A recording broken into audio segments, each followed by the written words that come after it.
আৰু এফালে মহানগৰীৰ বুন্দাৰ আমগত ভূমিস্খলনৰ ঘটনা নেৰানেপেৰা বৰষুণৰ ফলতে সংঘটিত এই ভূমিস্খলন শামছুল ৰহমান নামৰ এজন লোকৰ ঘৰত খহি পৰে পাহাৰৰ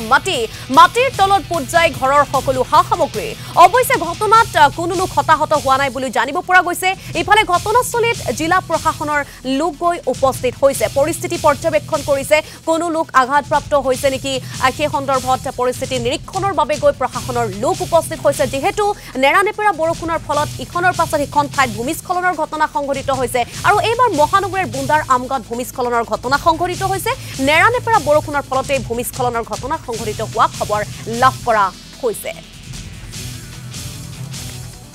এইখিনি জায়গাৰ পৰা যাতে এনেস্থলত যদি ভয়ানক অৱস্থা হৈ থাকে তেতিয়াহ'লে তেওঁ লাগে সুবিধা অনুযায়ী তেখেতে যাতে তেখেতৰ সা সম্পত্তি বচাবৰ কাৰণে তেখেতে যাতে অকণমান আঁতৰি থকাটো তেখেতক জাননী হিচাপে মই তেখেতক হেৰিখন দি দিলোঁ জাননীখন দি দিলোঁ ঘৰ তাতে পোত খাই গৈছে আৰু সেই ঘৰটো যাতে তেওঁ এতিয়া